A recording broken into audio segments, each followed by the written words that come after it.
आप सही भक्तों को राधे राधे।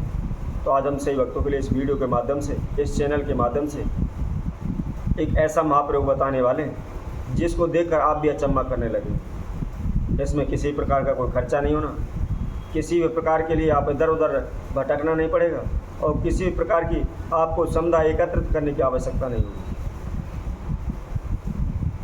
जो आप घर में जोत बत्ती करते हैं, प्रतिदिन करते हैं, सुबह शाम करते हैं, तो उसमें जोत लगाने के बाद, दीपक बुझने के बाद उसमें थोड़ी सी जोत बच जाती है, जोत शेष रह जाती है, तो उसको हम क्या करते हैं, उसको हम इधर उधर फेंक देते हैं।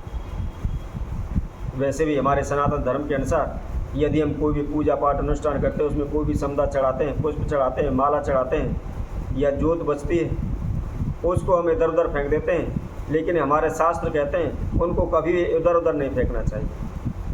जो भी पुष्प चढ़े हुए हैं, जो भी पूजा की समुदाय शेष बची हुई है, उस सभी को जल प्रवाह करना चाहिए। तो ऐसा ही एक महाउपाय जो हमारी जोत पूजा करने के बाद जो शेष जो जोत बच जाती है या दीपक बुझने के बाद उसके अंदर जो बाती रह जाती है, उसका किस तरह इस्तेमाल करना है, उसका क्या प्रयोग करना है, इसकी संपूर्ण जानकारी इस वीडियो के माध्यम से हम आप सभी को बताएंगे। यदि कोई भक्तजन इस बची हुई जोत के द्वारा, हमारे द्वारा बताए गए इस तरह इसका इस्तेमाल करता है, तो निश्चित ही कभी भी उसके धन धान में हानि नहीं होगी, धन धान में नुकसान नहीं होगा। कारोबार व्यापार दिन प्रतिदिन बढ़ता चला जाएगा, धन धान में दिन प्रतिदिन उन्नति होती चली जाएगी, हमारे पास पैसा जुड़ने लगेगा। चाहे हमारा घर है या कारोबार क्षेत्र है या ऑफिस है या दुकान है, उसमें कभी भी किसी प्रकार का हानि नुकसान नहीं होगा। तो जो भी भक्तजन इस वीडियो को देख रहे हैं, संपूर्ण देखें, आखिर तक देखें। और जिस किसी भक्तजन ने इस चैनल को सब्सक्राइब नहीं किया है, वो सब्सक्राइब करें, लाइक करें तथा कमेंट बॉक्स में जा करके राधे राधे अवश्य लिखें। जैसा कि हमने आप सभी से पहले भी कहा है कि कई भक्तजन अपनी समस्याओं के निमित्त हमारे पास फ़ोन करते हैं, तो मैं उन सभी से कहूँगा, आप फ़ोन करते हैं, कई बार फ़ोन हम अटेंड नहीं कर पाते हैं, तो कृपया अगर आपकी जो भी समस्या है उसको आप कमेंट बॉक्स में कमेंट में लिखकर भेज सकते हैं। समय के अनुसार जैसा भी आपका समाधान होगा उसका निश्चित ही जवाब दिया जाएगा। आपकी कोई भी समस्या हो, आपके घर से संबंधित है, कारोबार से संबंधित है, आपके जीवन से संबंधित है, जो भी समस्याएं आप लिख भेज सकते हैं।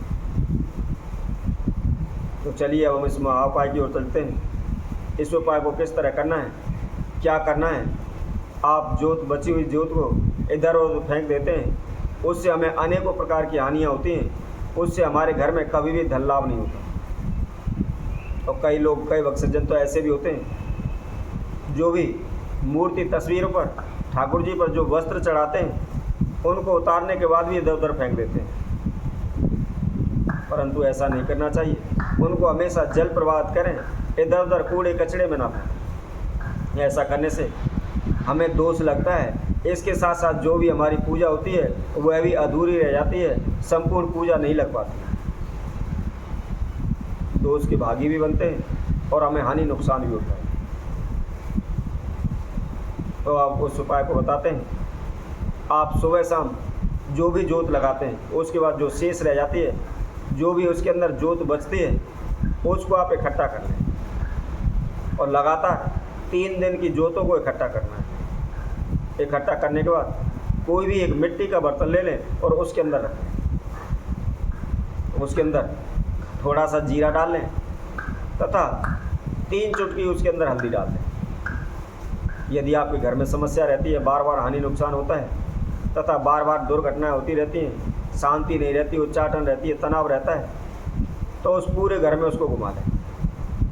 यदि आपकी कोई दुकान है, कारोबार क्षेत्र है, उसमें बार बार हानि हो रही है, नुकसान हो रहा है, बरकत नहीं हो पा रही, लाभ नहीं हो पा रहा, या आपकी दुकान पर कोई भी ग्राहक नहीं आता, कस्टमर नहीं आते, या आते भी हैं तो सामान को इधर उधर पलट कर देख कर चले जाते हैं, आपके सामान की सेल नहीं हो पाती,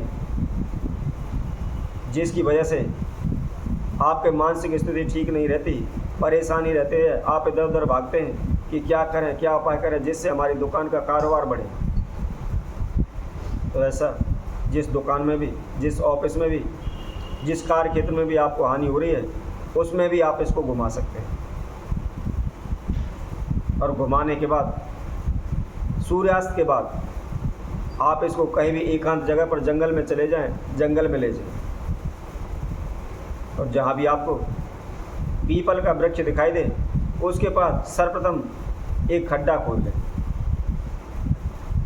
गड्ढा इतना गहरा खोदना है कि जिस मिट्टी के पात्र में भी आपने जोत समदा रखी हुई थी वह आसानी से उसके अंदर आप दाब सकें। दाबने के बाद, खड्डा खोदने के बाद उसके अंदर उस मिट्टी के पात्र को रख दें और ऊपर से मिट्टी रख दें। ध्यान रखें, इस उपाय को करते समय कोई भी आपको टोके नहीं, आपको चुपके से इस प्रयोग को अनबोल करना है। किसी से बात नहीं करनी है, किसी से बतराना नहीं है, किसी के साथ नहीं जाना, चुपचाप अकेले जाना।